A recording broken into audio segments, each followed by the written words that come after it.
In this age of gender confusion, it's difficult to find advice you can trust to help protect your child from those who would seek to unduly influence them, setting them up to be manipulated and exploited. On Unmasking the Trans Movement, we discuss, educate, and deliver the info parents want and need to help their children, grandchildren, and even themselves. Welcome to Unmasking the Trans Movement. Now, here's your host, Brad Wilder.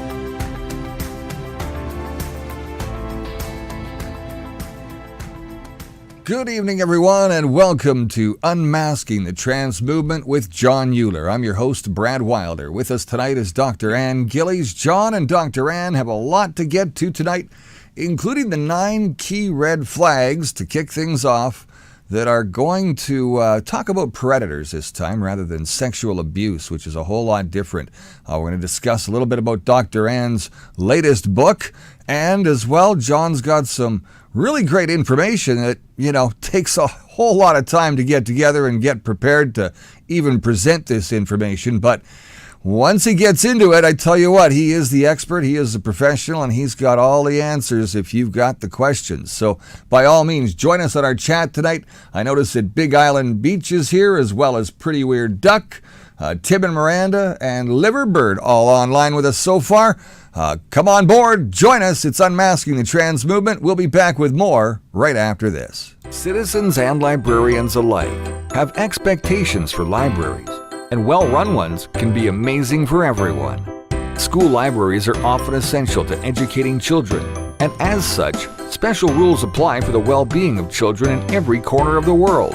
The World Library Association aims to counter the woke American Library Association's efforts to indoctrinate and sexualize children and hide content from parents and grandparents. The World Library Association provides decades of experience with libraries, and we want to help educate and apply that experience to improve your libraries, whether you're citizens, teachers, librarians, and even trustees.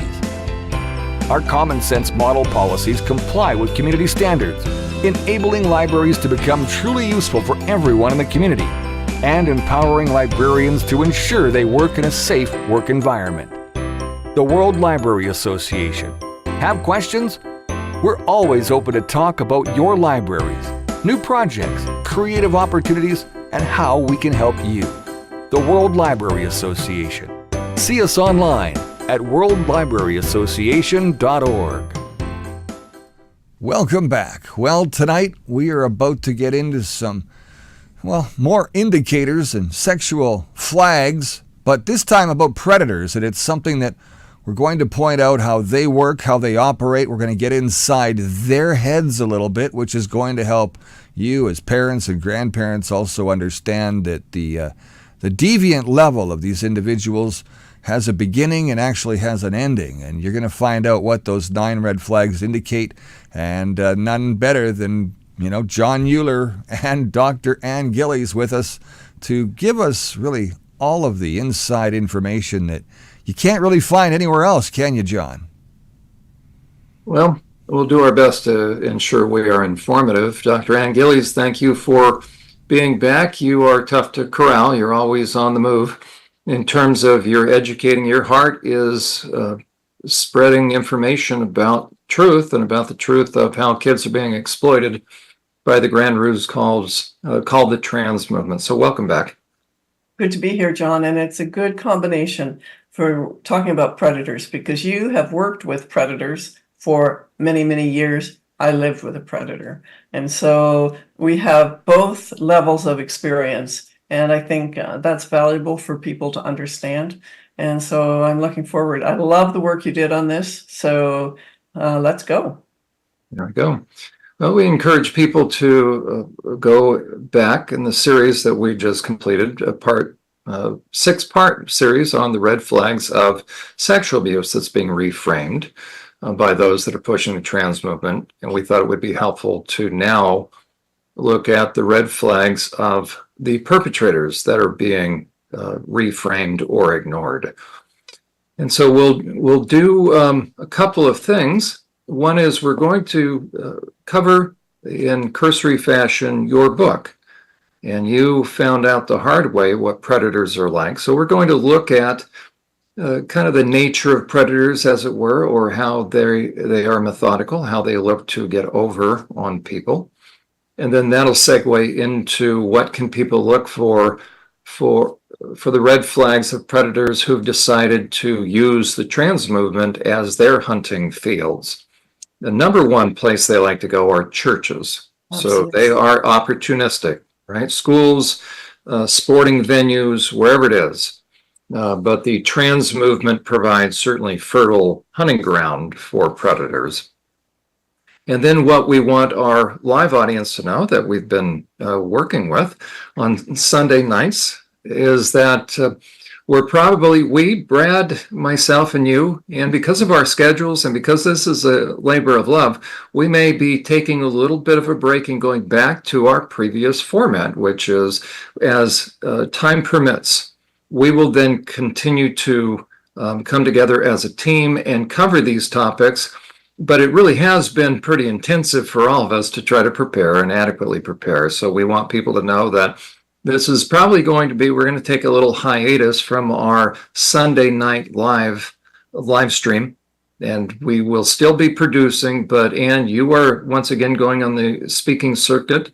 Brad, you produce multiple programs, and I myself. Oh, and hockey. You're a hockey coach. So that's right. I'm sorry. That's exactly right.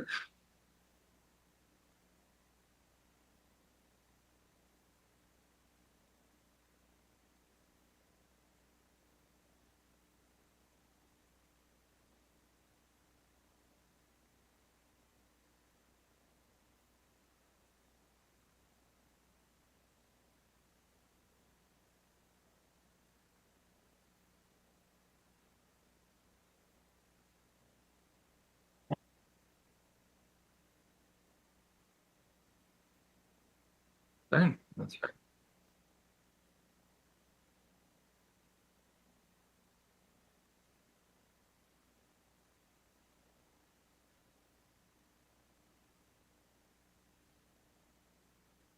That's right. So we want people to know that this will probably be bringing our live stream to a close. We can't hear Brad. Oops.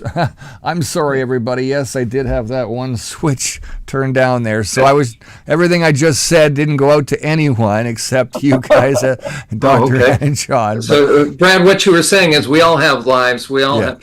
And so because this has been a really an effort on our part that has been something that we all feel very passionate about.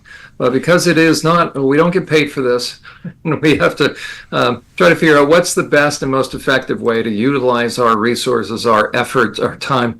So we want people to know that we're probably going to be bringing our live stream to a close, but certainly not our efforts behind the scenes. And we'll still be producing, just as we have. We can still plan for a live stream down the road. There you go. We're not saying no to it. It's going to have to be a little more planned out, and it won't be as every week, Sunday nights. But at least, we're still going to be able to plan different topics accordingly as we move forward. And some of those, demand a live audience too, don't they, John? That's right. And we're so appreciative that Dr. Ann Gillies is again with us, but it's very challenging for all of us because again, this is a labor of love and to carve out Sunday nights, and hopefully it's been helpful. I think the series we've done, the 6-part series, you won't find anywhere else. And so that was our gift to people. We want people to access that. So we're going to broach the subject of predators. Yes. And we will then in future podcast episodes, we will be continuing the multiple part series, but just not every Sunday night. So we want people to know that we're not going anywhere. We're just trying to conserve our energies here. So hopefully this has been helpful.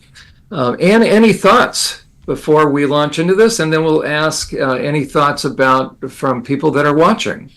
Well, I really appreciated this, and I think it's been important. But I do believe, like Brad says, we just need some time to kind of regroup with our own lives. It's been kind of chaotic. But I'm looking forward to the fall and to what's going to happen over the fall, and as we begin to plan and be even more strategic. So it's going to be a good session. Come, I would say, hold on to your seats. Come September, October, probably starting October, November, we'll have some real good stuff happening, and have maybe some guests on as well again, and keep informing you on what is happening and on these kind of things that have happened and are, we just need people to understand that this is a long-term strategy that's been going on for many, many years, and most of us are just catching up to what has been happening and how predators have been encouraged in certain cultures, and that people need to understand that. And we'll talk more about that, about the kind of queer theory and all of the stuff that's gone on to really open the doors to abnormal sexual behavior. There we go. Brad, do we have any comments or questions? Or to my right, but it's a little awkward sometimes. That's okay. Basically, everybody that's getting on board here is, again, Pretty Weird Duck. Tim and Miranda are here. Big Island Beach is here, so we've got a few. No real questions as of yet, because I don't think there's a whole lot of information that we've kind of shared with them, but that is coming up, and we may have some here coming up in the second half of the show tonight. So, John, with that, I'll let you get right into the 9 red flags of sexual predators, I guess, being ignored and reframed by the pushers of this trans movement, which, again, we continue to say there's no such thing as trans. That's right. And that's what people need to know. And that's one of the hardest things for people to really understand, because it has been 20 years worth of, there's no other way to put it, brainwashing. Now, that term has, kind of fallen out of favor. So I don't care what you want to say, unduly influenced, mentally and emotionally scripted, whatever, right? The old-fashioned term, brainwashed, where if you are programmed, how's that? We all watch TV programming. And so we come to believe things. It's very possible that what we've come to believe, we think something is true, when in fact it's been carefully crafted in such a way that it has changed our thinking. One thing that I think enough science is coming out with, unrelated, but here's a good example. Most people will say that fluoride is good for the teeth and we should have it in drinking water. Well, it is a toxin. They're really finally figuring it out. And the question is, why have they been putting fluoride in the water? Well, a couple different reasons, but none of it for health reasons. So if you ask most people, is fluoride necessary and good for the teeth? Everybody will say, yeah, fluoride, but it's been a ruse. Well, another ruse has been trans. It's manufactured, doesn't exist. And because of that, we have to look behind the scenes and try to figure out, okay, who would push this thing? Who would craft a narrative that would be used to, as it were, open doors that shouldn't have been opened? And so we're here to assess those doors, assess who's trying to open these things, ultimately so we can protect women and children and the most vulnerable among us. So, Anne, we looked at the red flag indicators of abuse, of sexual abuse, that are being reframed. So that dumbs down the ability for mandated reporters to clearly see what's going on. And so kids are being harmed, kids are not being helped. And you and I are both trauma therapists, and then we've completed that series now. We felt it the right thing at the right time now to look at the indicators, and there's probably more than 9. There certainly is. We'll kind of do an overview. Now, John, I've got something in that Tim and Miranda have asked a few questions last week. They asked whether they should repeat them. Tim and Miranda, absolutely. Please retype those out. We'll definitely make sure John takes a look, and we'll get back to you on those. If we can do it live tonight, we will as well. And then John Liverbird wants to say, and I think this will probably come somewhere within your 9 red flags, what's your view on child sex dolls? Doesn't have to be right now the answer, but I'm sure that there's an answer that's already at the top. I know what I would say, but okay, we'll actually touch on that. That'll be one of the indicators. And you know what? There's 2 key sexologists that are being used ultimately to craft public policy, public narrative, and public opinion and laws, ultimately, and that's James Cantor and Michael Bailey. They're out of Ontario, and they are downplaying the dangers of that. That would be one red flag, by the way. Does someone take something that is deviant and minimize it or downplay it or try to normalize it? So that's a perfect segue. So thank you. That was an excellent question. So we'll be tackling that. It does not dumb things. It doesn't minimize. It actually enhances, because sexual predators are not driven by hormones. People need to understand that. It's not lust. It is deviance. And so, Anne, let me set the stage for you talking about your experience. I want to encourage everybody to get the book, Damaged by the Predators Among Us. Dr. Ann Gillies has written out her own story.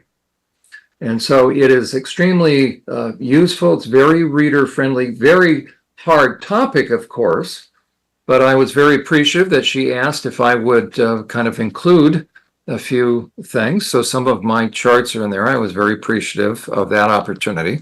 I'm appreciative that you allowed me to put those in, because those charts on porn are invaluable, and I don't see anywhere else that they have been recreated. I don't see anybody else doing them, and really talking about predators, John. I don't hear that in the public sphere, and it's really important that we understand. And one thing I wanted to say before we go too far, and I want you to get into the whole area of naming some of those indicators, because I think people need to understand. But queer theory, which kind of was introduced by Judith Butler in the 80s, she was all about the intent to desensitize, but also to turn. Queer theory basically is turning everything normal upside down. So what was good is now evil. What was evil is now good. And that's what we've seen throughout the culture over the last decades. Anything that was a normative kind of sexuality has become deviant almost, and vanilla, and everything else that was like on the fringes is now mainstream. And that includes the whole area of pedophilia, which is being really, really pushed in academia. Anyways, you go on, and we're going to talk about these red flags. People need to understand them. There we go. And what you just said is vitally important for people to understand, because it's my contention that the trans movement has served as the ultimate Trojan horse for all sorts of what I call dark special interests. Yes. And way in the back, waiting for all this, if anybody's familiar with the story, right, of the Trojan horse, Battle of Troy, they pulled in this horse, and in the middle of the night, out came the soldiers out of this horse. So it's sort of, and we even use that term, I guess, in electronics or computer technology, right? A Trojan horse. What is that? That embedded within this thing are things you're not expecting, not beneficial things. So it's my contention that embedded within the trans movement are all sorts of dark special interests. That's why they're all wanting to move this forward, but packed way into the back purposely near the rear end of this horse are pedophiles. Okay, they like being at the back end for a couple of reasons. But anyways, so they are the ones that stand the most to gain, yet have to use subterfuge, have to use stealth to get accomplished what they want to get accomplished, because you will never move pedophilia forward in terms of legislation, in terms of normalization, right out in the open. You have to be a grand liar and a deceiver to move that agenda, because it is so stark unless you've dumbed the public down. So they are going to come at the ultimate acceptance of and legalization and legal protection. We call that civil rights protection. The legal protection of pedophilia in kind of a round the barn method. And that's why they love the trans movement. But you see, John, and you're absolutely right. But this goes back to LGBTQ activism in the 70s. And really, it goes back to the Homosexual Manifesto. So let me just give you some of the things, because this is exactly what has been. Unless people say, oh, they're phobic. No, everybody needs to calm down and just listen to the facts, because ultimately what has played out is what they had wanted to. And if we are serious about protecting women and children, then we have to understand the historical context of what has brought this about, that ultimately what we see playing out in the sports field, in the boxing rings, in the Olympics, in women's prisons, in schools, elementary schools, it has historical context. Well, and what we need to understand is that I didn't write this stuff. This comes directly out of the LGBTQ activists manifesto. And so here we have, so what did they want to do? They want to desensitize the public. So just think 1970, 1980, right? And now fast forward, desensitize the public. They used media influence. They wanted to use Hollywood to shape the public view of homosexuality and everything LGBTQ. They wanted to use a victim narrative. Oh my goodness, hasn't that worked well? You know, and I'm not saying, so hear me out. I'm not saying that some people haven't been victimized in their lives. Lots of people have been victimized, and some homosexuals, lesbians have been victimized. The narrative, though, is play the victim no matter what. And that was part of the strategy to bring us to where they are now. Also, the positive portrayal of everything LGBTQ, that they now become the pillars of society. Listen, we have drag queens now who claim to be the pillars of society. And they were part, get this, they were part of the original activism of the LGBTQ. Most people have no idea about that. But this was all to push forward an agenda. They wanted to vilify any kind of, anybody that would say, well, we don't think that this kind of sexual behavior, whatever it was, like BDSM or any of the behavior, we don't think that is a normal kind of sexual behavior. And by the way, the number one group of people that are going to say that are parents. And so ultimately, this is an attack upon parental rights and authority. Absolutely. And they wanted to shame anti-gay rights activists. So anybody, you know, and I'm not about people not having a right to, if you want to do something in your bedroom as an adult, I guess that's your right? But you don't get to do, naked men walking down the streets of Toronto in a pride parade. That's deviancy. This is exposing yourself to children. But it used to be 2 to 5 years in prison, quite frankly. I know. Exhibitionism.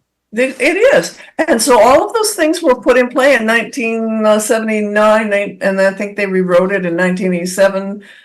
Their advertising strategy, that was big deal. We're going to be on ads. We're going to push the networks to advertise and accept like gay sponsored kind of advertising and normalize this behavior right across the board. Everything LGBTQ. Well, that was, okay, so the 80s. Now we're in 2024. Everything is normal, but you know what? It's not normal, and people are starting to wake up and go, just a minute, this has been pushed down our throats. And so you have all of that stuff happening, and in conjunction with that, this queer theory that was intended to uproot everything traditional, everything normative, and not just in the area of sexuality, but in ways of thinking. For instance, common sense, that word we're not supposed to use anymore. You know, all of those kind of things were all part of that queering of society. So infiltration into education, all of those things. So we have now the ability now to see, okay, what are the indicators of a predator? And this is exactly, it's been set up since the 70s.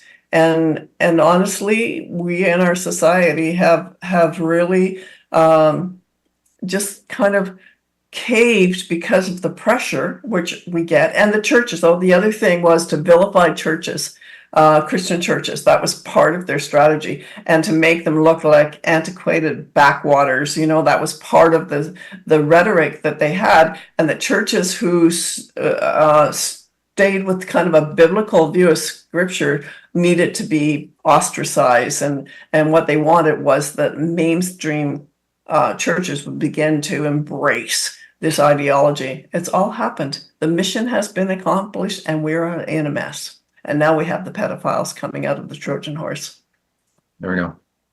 So it's imperative that people understand what to look for, but then also the context, because if we don't understand what's behind terminology, if we don't understand how we got here, then we won't understand how to speak to it. We won't know what's right in front of our face. So now what was right in front of our face a month or so ago was the opening of the Olympics. And we all saw this. And if you don't understand, if I don't understand, right, that those were pedophiles up there, yeah, how can we say that? Well, the guy having his testicles hanging out, dancing with little kids. What do you think that is? Yeah. If you question what that is, then I would say that mission accomplished on the part of pedophiles, because now you can't even see what's in front of your face. And isn't that exactly the goal of a predator and a predator apologist? So that's really what we're going to look at, those that are helping to facilitate this. What we'll find, what most people may not know, is that there are the lone wolf predators. But there's also predators that will work in concert with individuals, either one other individual or groups. So people need to understand that they are very methodical. And the one thing they have is time on their hands. And again, how do you make a predator? Little by little over time, if a guy gets into enough lust, he'll transition, as it were. He'll transfer down off the path of life into the path of death, meaning everything moral will become immoral. Everything that used to be good, bad, right, and wrong will be inverted, and he will become deviant. And again, for the audience, what they need to understand about deviance is a guy is no longer normal. A normal man, a normal male, can only get sexually excited if he knows his partner or spouse is enjoying the process. And a normal adult will have a natural boundary with kids. They will want to protect kids. They will not be exploitive. So if you have an adult that shows an inclination toward crossing the adult-child boundary, and if you see an adult that no longer cares about the impact or effect you're having upon the partner, you're dealing with a deviant adult. Not just selfish, but ultimately what deviance is somebody that is driven and gets excited about having a negative effect upon someone. That's not human any longer. You're a predator. Now, if you want to supercharge that process, if you want to fast track that, get the person into pornography. Now you've added gasoline to the fire. And that's why underneath all of this is pornography. So we're going to look at then some of the indicators. And the very first indicator you look for a predator or a predator apologist is their downplaying of the dangers of porn. But let me explain predator apologist. Once you get outside of, or really more sophisticated than the lone wolf kind of predator, you're going to have someone that's working in concert with another person. Yes. Going to have a partner in crime, so to speak. And the most sophisticated will actually, as far as males, because 95% of sex offenders are males. That's a stat that was just recently put forward in a training I was a part of. I was in the audience. Okay, and that's pretty much true in prisons. It reflects that. So 95% of sex offenders are male. There's a reason for that. And typically for female offenders, what you will find is their age category of choice will not go below puberty. It's very rare. Typically, it's going to be a teacher, and primarily it's going to be high school students, high school boys. But then eventually it may get into middle school, junior high, or grade 7 and 8. Rare is the time that you're going to see them go below that. It's very different than the male population. And rare, very, very rare. I almost don't know of any by themselves without having a man involved. So a solo female offender, I just really don't know of anybody, and I've been now working in the field with this 15 years. I've never seen a case where a female by herself, of her own accord, used an object on a child. Men happens all the time. So by nature, male deviance is very, very different, and it becomes sadistic. Mhm. So number one, people need to know that. Number two, if you have a female that is involved in predation, inevitably there's going to be a male, and they're going to do a tag team. Why? Because the female is going to soften the target. She's going to begin to groom. So you have Jeffrey Epstein and Ghislaine Maxwell. Mhm. You had Keith Raniere of the Nexium sex cult, and you had Allison Mack. You had Bill Clinton, and you had Hillary. That's true, right? So you're always going, Weinstein and Oprah. So you will have a use of these women. These women will participate only in funneling kids to these predators. So wherever you have a woman that seems uniquely interested in defending male sexual deviance, that's a red flag as well. And any thoughts? And Brad, do we have any questions? Okay. Brad, are there any questions? Sorry about that. It's hard for me to, I was going to be better prepared to try to move my monitor over to the other. Well, some were mentioning here, pretty weird. Doug says Calgary Pride is going to be happening up in Calgary on August the 26th through the 31st and even September the 1st this year. So that's just around the corner. RuPaul types are considered a pillar of society all of a sudden. I'm moving to Antarctica and the ice is melting fast enough. It'll be warm eventually, they said. And that's exactly what Ann was talking about, right? That the deviance has now become viewed as the pillars of society. Well, look at him. So 2009, his first show, right? Yep. And now he's, this big star, and he's drag. My goodness. So yeah, that's not the same thing as trans. Drag and trans are not the same, are they? Not exactly. No. Right. Drag is a guy dressing up. Trans is more of a perspective or philosophy, and it's really saying that a kid can be born in the wrong body. And a lot of the trans pushers right now are saying, no, that's for those that want to medicalize kids. No, if you confuse a child and say that they're not exactly sure, they can be unsure of their actual gender, then you've introduced a fictitious idea and a myth. Yeah. Where drag is more this wanting to make a parody, so to mock, really, it's mockery of womanhood and motherhood. That's how I see it really big, because these men exaggerated makeup and dress. They're not even trying to be female. They're just trying. It's a manipulative strategy, and it's really to bring and acting. Is there a deviance there, or is it an entertainment factor? Well, not any longer. Not any longer. It used the to days be of entertainment are gone. In gay clubs, that's where drag started, in gay clubs, right? Right. If they bring it out of the club, then it's not entertainment, it's predation. Yep. That's all. Keep it in the club, then you can call it entertainment. The moment a guy comes out of the club, it's no longer entertainment. He's doing it for a purpose. What about television, like RuPaul? Then it would become, and it still stay entertainment. Then they're doing it. Oh, for you can call anything entertainment. You can call J-Lo, for goodness sake. Like, you don't have strippers in front of little kids in libraries. Come on. Agreed. Right? 50 Shades of Grey is considered entertainment. So you can have.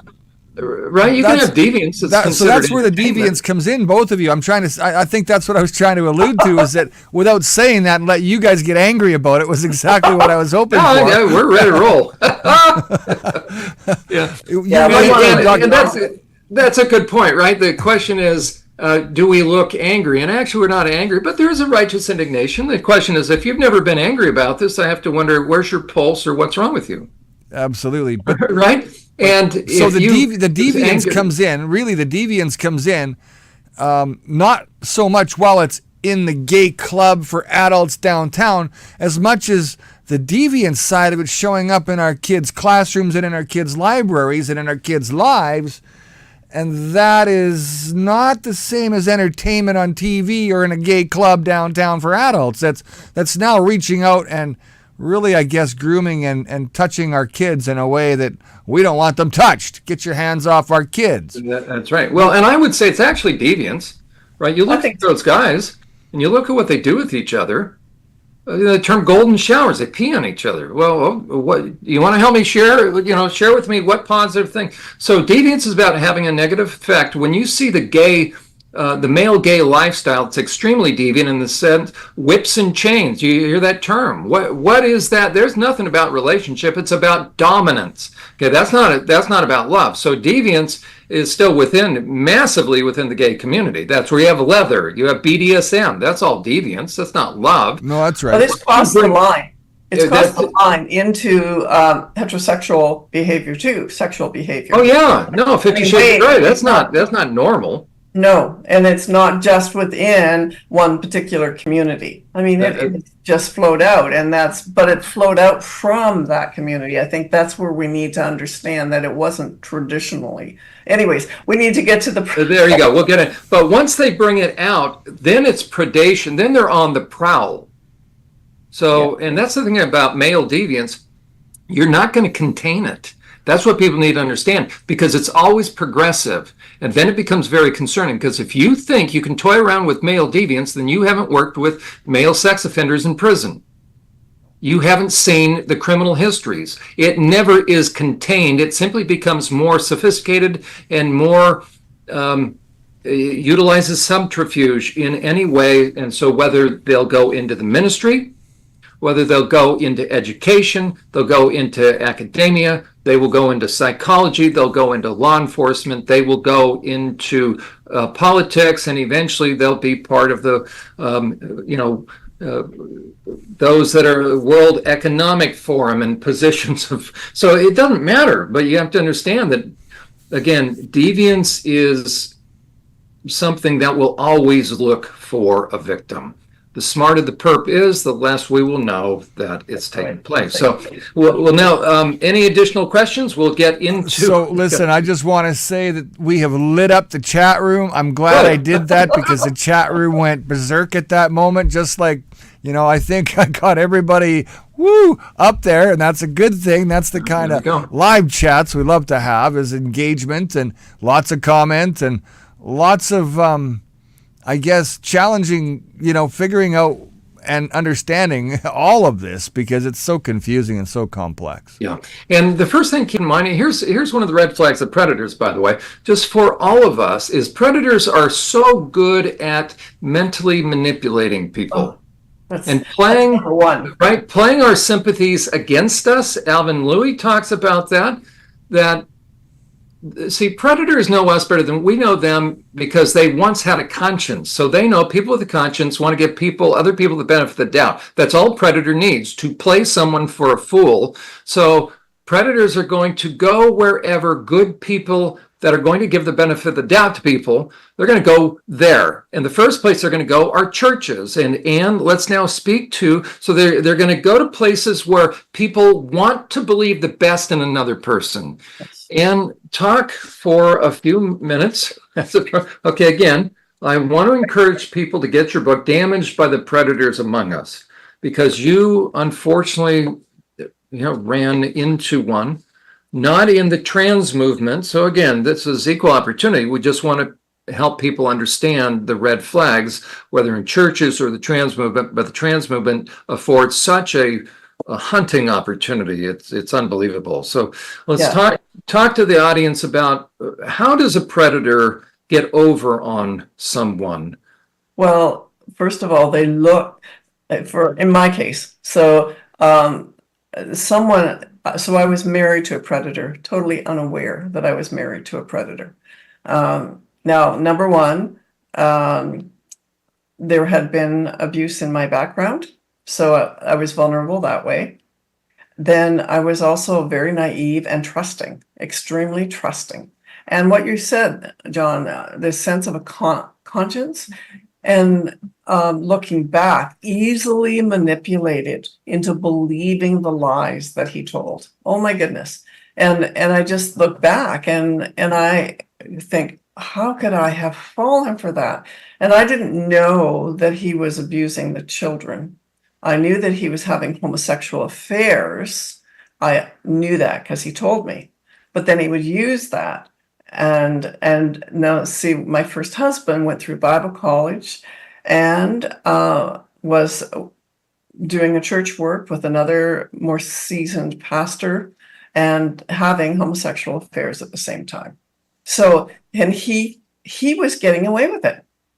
He was getting away with it. People didn't know, even when they found out, even when I went and told the leadership. Now, that was when he was in Bible college. It wasn't dealt with. Now, this is many years ago. Let's remember this. This is like 45 years ago.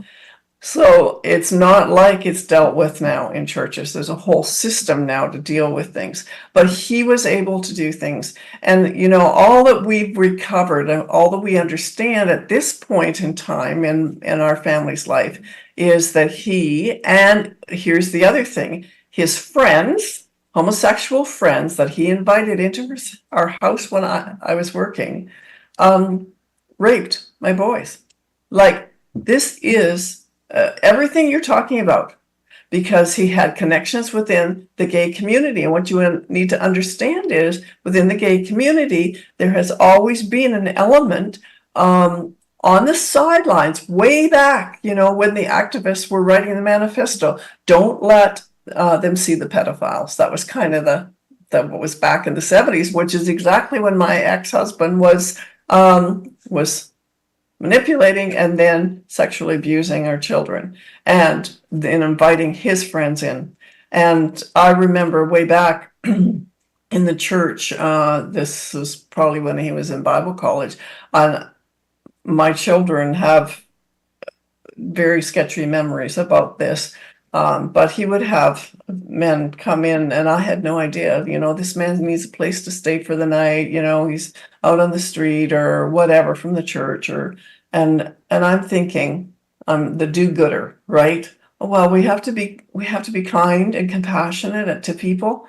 Oh my goodness, no, don't invite people into your home that you don't know. Don't invite men into your home that you don't know. And I mean, people would shake their heads at me now, I'm sure, but it was so easy to manipulate me because I trusted him. I trusted him.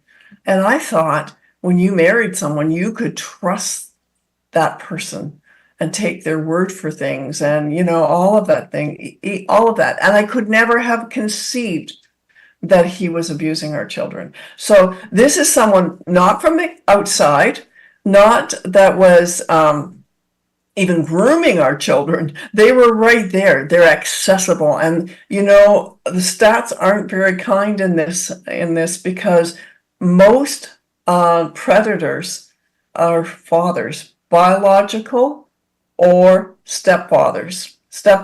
And in our society today, it's even, the rates are higher because so many families have gone through divorce, and then you have step families, or you have maybe the woman having several different partners over a course of years, and you don't know what those partners are bringing into the home. You don't know what they're doing to your children when you're not there. Like, it's so dangerous. So we really want to wake people up to all of these things, and to understand that that they will manipulate any way they can, and they are really good at it. They will look like the boy next door. They will act, they'll be kind. My ex he would go cut lawns for the elderly. He'd do all kinds of lovely things so that he was like, look at me, look how good I am. And all the while behind the scenes, what was he doing? He was a predator. So they're very calculating, and that's very calculating. Right, and that's what's so tricky about it, because we want to believe, and they use that normal desire to believe the best in someone. We have a hard time believing, understandably so, but we have a hard time believing that somebody could be so agenda driven that they will lie in wait and methodically, even if it takes days, weeks, months, and years. Behind the scenes, they're very methodical, because behind the scenes, they're getting more deviant, and now they have a target of opportunity. So while they're doing additional deviant things behind the scenes, they are now working this intended target of opportunity. Yeah, exactly. And wherever that target of opportunity happens to be. And so you have to be vigilant, really within the family, and know, don't leave your children with that lovely uncle that wants to sit them on their knee all the time. Hey, watch that. Why? And then you get back into, here we have drag queens wanting to set little children on their knee. Oh, give me a break. Men do not normally want to do that kind of thing. They want to hang out with the guys. They want to, have a beer together or whatever, but they're not so much into having little kids sit on their knees and pet the kids and watch out. And you've highlighted, I say petting. there you go. You've highlighted really the number one red flag then, which is, and because these predators and their apologists are so good at causing us to second guess ourselves, and they can obfuscate, they can kind of smoke screen normalizing things, Yes. that it's important for people to take a step back and really reflect upon what you just said, which is this. How does a guy normally deal with kids? Right? In marriage counseling, you're typically going to hear two complaints. You're going to hear the complaint by the wife, and I'm not saying illegitimate or not legitimate complaints. So the wife's going to say, he doesn't communicate with me anymore. The old song of a couple decades ago, Barbara Streisand and Neil Diamond, "You Don't Bring Me Flowers Anymore." Okay? So he doesn't communicate with me, and he doesn't spend time with the kids. Yeah. Those are the two most often. Then you'll have money, sex, in-laws, and kids. Those are the four issues. But again, he doesn't spend time with the kids. He's involved in his own world. He's out with the guys. He's in his shop. He's on the computer, but he's not spending time with the kids. I wish he would just go out and throw the ball around with his son. That's what fathers do. That's what fathers do. And they'll roughhouse with their sons, and they'll do stuff like that. But there's always a limit. Watch for that man who wants to tickle their child till the child pees, or till they do not have boundaries. And the child, if the child says no, they keep on. Ooh, watch that, because that kind of person is only doing whatever they're doing for their own gratification, self-gratification. They're not listening to the child. That's right. So you have a man that shows an above average interest in spending time with kids. And other kids are red flag. Yeah.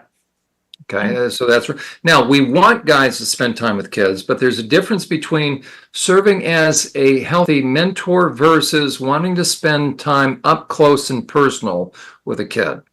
So there's a big red flag, number one, right there.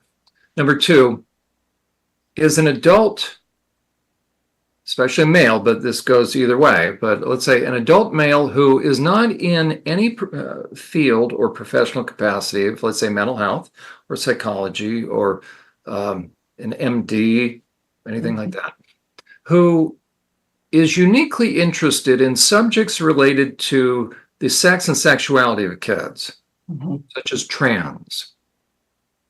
So you have someone who has no background, no professional reason to be really up on or really advocating for things to do with sex and sexuality of kids. That's a huge red flag. Because why is he so interested? There's a lot of philanthropic things you can do in life. You can go help older folks help mow their lawn, or help fix a house. But whether it's drag queen story hour, whether it is some guy wanting to push the ruse of trans, I'll tell you right now, if any guy who seems reasonably intelligent is using the term trans, there's a huge red flag. Because he's using that as a means to gain access to kids, especially if he is reading or reviewing material on sex and sexuality, especially those items that may be going into schools. That should be, we all should be aghast at that. That's a huge red flag. Meaning if we have somebody that doesn't have any professional background, who's just so driven to traffic in this material, we need to wonder. Check out the Get Real movement.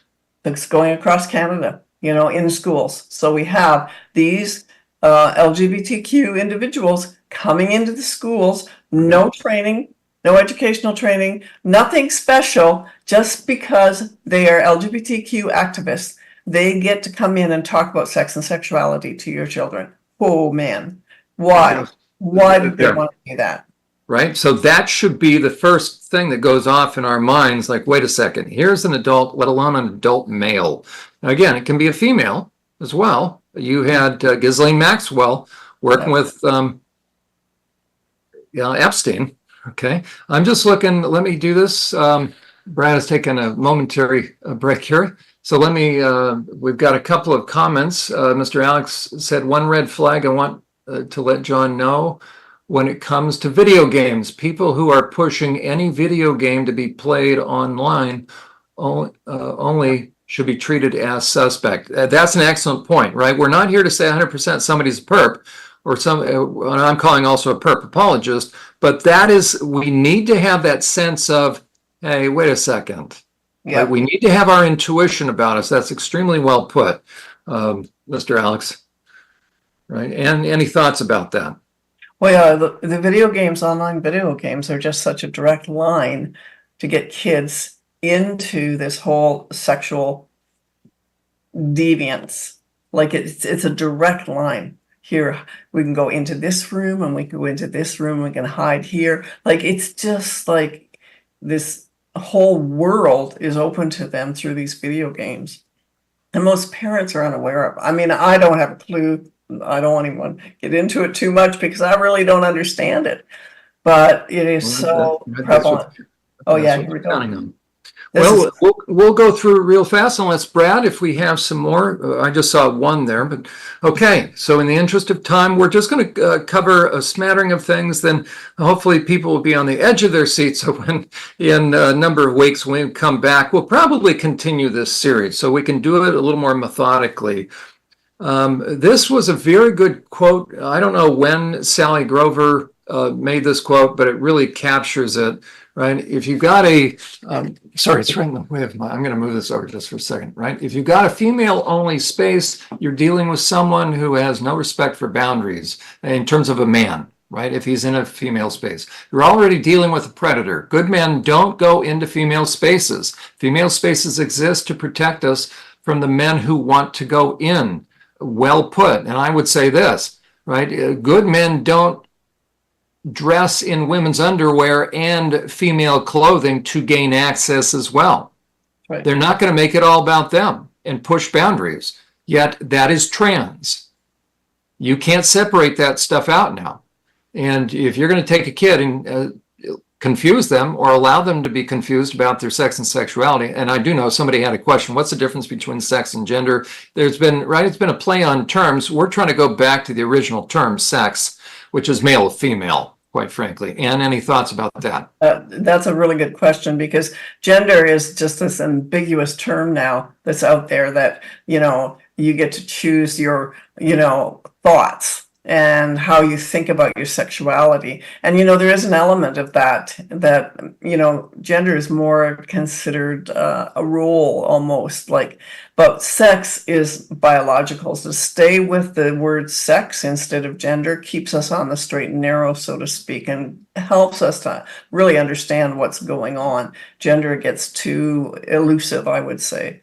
There you go. And it's part of the new lingo, right? Everyone says gender, and it's now on all of the legal documents instead of sex. What gender are you? Not what sex, what gender? And that allows them then to put other and to put trans or whatever. And so that's the whole purpose behind the word gender, is so that it will be inclusive of all these identities that were way back at the 70s and 80s with the LGBTQ agenda, to open the world to these identities. So that's where that kind of comes from. There you go. So one of the red flags would be any man that wants to get into spaces reserved for kids or for women and female sports. That's exactly what this is all about anyways. They want access to the locker rooms and showers. Planet Fitness, unfortunately, doesn't get it. So anytime you have a guy that's going to want access into private spaces, not just private spaces, but those spaces that are anticipated to be filled with women and or vulnerable kids. Again, that's a red flag. Another red flag are those that are going to be writing or reviewing books that are going to be put into schools, and those that are going to give pushback on school boards, right? So any normal, healthy adult will want to protect kids, not sexualize them. We have two examples here. Detective Mom, she does a really nice job. Matt Osborne, he apparently reviews books for GenSpect. Well, what better way to get close to gender confused kids? And Matt Osborne felt apparently this book that will contain this quote was fine. And then we're also going to look at what happens when a protective parent steps up, and we will see predator apologists on a school board that shut him down. Matthew Osborne said this book is appropriate for children in middle school, as featured on GenSpec's website. My penis can't erect. A guy touching it triggers pain. Orgasms feel like there's no climax at all. Just a sensation of fluid coming out. Did I do the volume properly, Brad? Can everybody hear me? Okay. And now, so there's a guy felt apparently that was fine for elementary school kids, talking about erect penises with fluid coming out. And here's a protective dad at a school board. Oh, I'm sorry. Let me try this again. Matthew Osborne said this book is appropriate for children in middle school, as featured on GenSpec's website. My penis can't erect. A guy touching it triggers pain. Orgasms feel like there's no climax at all. Just a sensation of fluid coming out. Navarro, suck any good lady. What's wrong, Navarro? I think you like a big in your mouth. Ha ha ha. Page 23. The other boy. What's the educational benefit of talking about? That's right. What's the educational benefit of talking about that? Is that going to help someone on the SAT score? You're going to come and get a shot at that. So you know what? I'm going to enlarge this so people can see it. We already listened to that. We're going to get back to. Matthew Osborne said this book. Orgasms feel like there's no. What's wrong, Navarro? I think you like a big in your mouth. Ha ha ha. Page 23. The other boy. What's the educational benefit of talking about? What's the educational benefit of talking about that? Is that going to help someone on the SAT score? You're going to come and get a shot at that. That's a sign. She needs to put down her sign every second. You're putting me out. For what? For asking you to abide by the rules. A board member held up a sign, but the audience couldn't hold up signs. This is tyranny, and we're dealing with a corrupt government system. Okay, so there would be a good example of a red flag, both somebody that's going to approve and review and approve deviant books to go into kids. That's a red flag. And then those in school boards that don't want people to simply read right out of the books that they have made available for kids. That's another red flag. And our school boards are full of people who will shut down concerned parents and grandparents.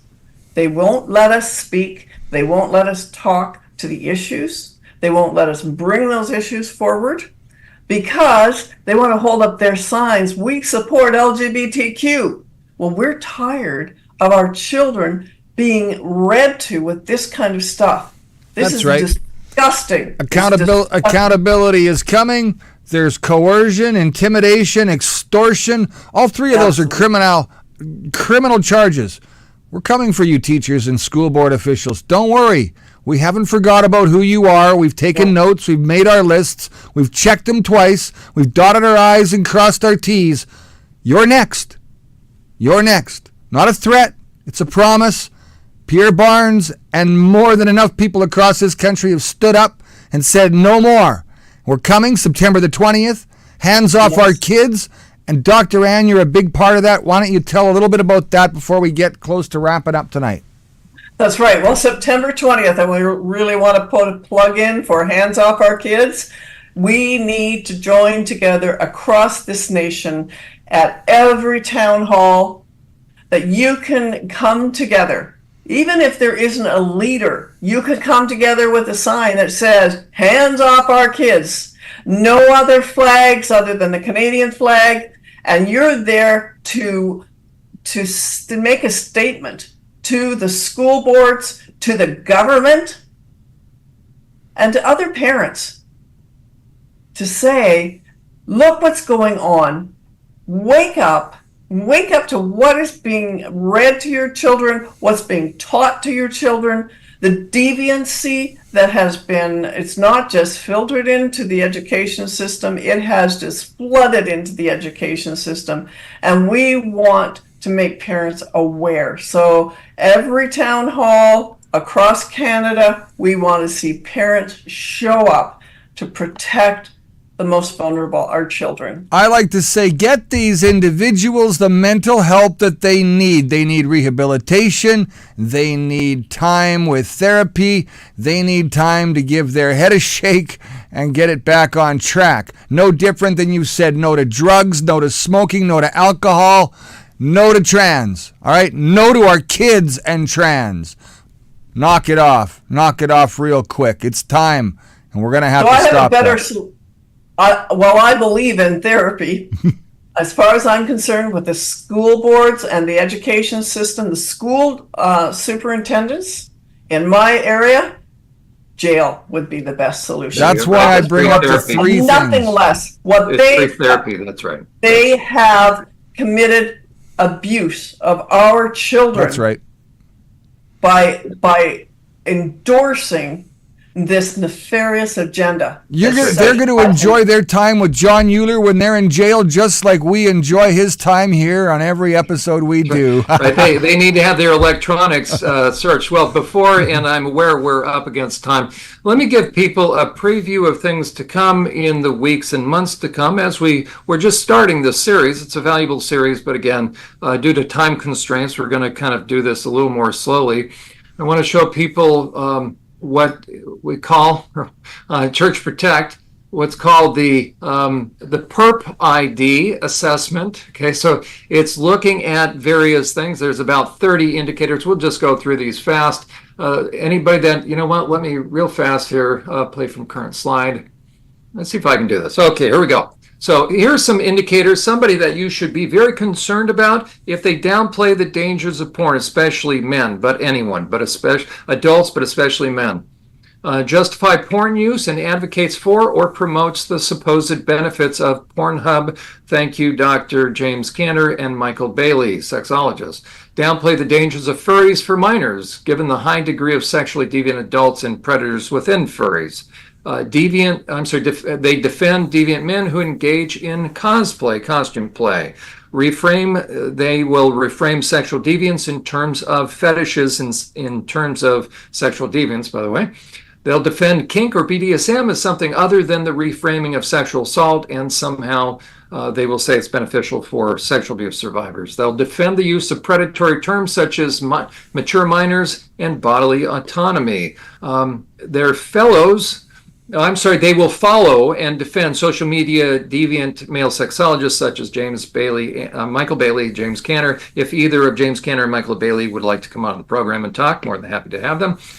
They will defend the fictitious term minor attracted adults. If you have any adult in your life that uses the term MAPS, you need to view them as highly suspect because they are rebranding pedophilia. That's it for this one. I want to show then everyone we have where we're going to go with this. And let me see if I can do this real fast. When you're doing that, John, I just have a thought that these would be really good to put up somewhere on the website.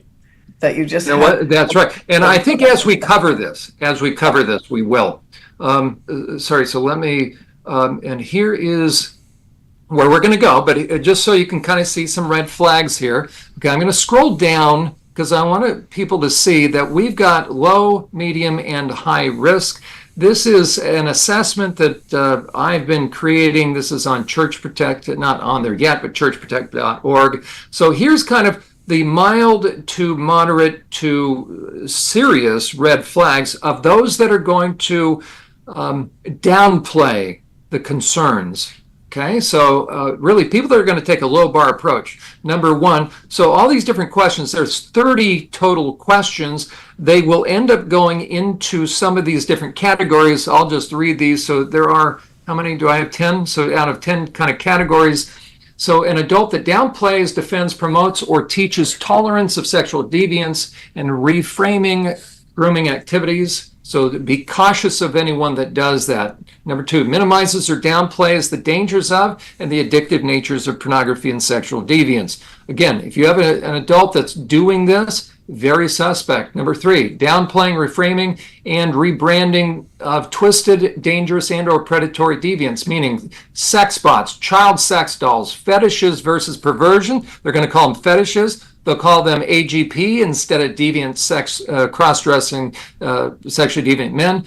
They're going to defend furries. They're going to start to use zoophilia rather than bestiality and defend that. They'll use minor attracted persons rather than pedophiles. Number four, anyone who defends opening the door for sexual grooming or for deviants to gain access to vulnerable women and minors, such as AGP men, those are cross-dressing men that are going to reframe clear male sexual deviance. That's just four. You can tell there's a lot more on there. We'll do one more. I want to go down to number 10. Actually, you know what? Let's do number 7. Reframing pedophilia as a sexual orientation. That's trans, by the way. Reframing deviance as counterfeit deviance. I'm very concerned. That is a term that's gotten into sex offender treatment and assessment, risk assessment. They're saying that not all deviance is true deviance. Here's a quote during a training that I was sitting in on. The person said, you know, just because a guy who is attracted to children is going out and looking at a swing sets on a playground doesn't really mean he's doing what people think he's doing. Folks, this is really dangerous what's happening. Yes. Pushing or aligning oneself with those who actively push the myth of trans, MAPS, and non-offending pedophiles. So I dumped things very quickly. We're going to be going again through this methodically in the months to come as we can work this into our schedules. Again, it's just gotten to a point where Sundays, it's been our offering to people, but it's been a little challenging to keep going each Sunday since this is a labor of love. So it might have been summer, but then winter gets busy too, right, John? Now you're a hockey coach. I don't want to hear about it. Yeah, you're going to be super busy. Do you guys even get snow down there in South Carolina? I have to admit, we'll have a Sunday night off here. So, and first of all, any thoughts on that? And then Brad, we'll let you, if anybody has any questions or last thoughts, and then we'll bring it to a close, at least for right now. So, like my last thought, and I want to kind of add this to what you said about the language. It's queering of the language. So, what was normative language to describe perpetrators and pedophiles? See, everything now is queered upside down, right? So that it looks innocent. Make it look innocent and people will swallow it, right? Will be gullible and swallow it. Well, let's wake up. We can't swallow this kind of stuff. We need to start waking up and going, why do they need to manipulate the language? Why they need to call pedophiles MAPS? Why do they need to do all of this? Well, so that they can get closer to your children. And that it becomes, the long game is to make pedophilia an orientation. We've known that. We understand that about the last DSM and where they were going with that. And so the Diagnostic and Statistical Manual, they almost got it full-blown orientation. And once that happens, it's not criminalized. That means that we cannot bring these men or women up on charges for sexually abusing our children. That's where it's going to go, folks. So if we don't start standing up now and speaking truth, we're in a lot of trouble. Well, that's the nice way of getting it done or trying to get it done. At that point, when they say we can't, Well, something else is going to happen next, and Well, there's I gonna be- can't discuss any of that on the air, but I'm telling you right now, there's going to be individuals that are going to take matters into their own hands, and that's exactly what John Euler's used to probably seeing in the penal system down in the United States of America when they have those kind of individuals. How many of them actually make your class, John? Just asking, because I'm sure some of them, they may attend once or twice, but it's tough to get them and see them for the third, fourth, and fifth time, isn't it? It can be a challenge. That's right. It can be a challenge. I bet it can. Well, thank you to everybody for being here tonight. Big Island Beach, Pretty Weird Duck, Tim and Miranda, just to name a few. Mr. Alex. We can't do it without our viewers. We love having you guys online. As John mentioned, we're going to be taking a little bit of a hiatus from our live sessions, but we encourage you to watch the rest of the series going forward.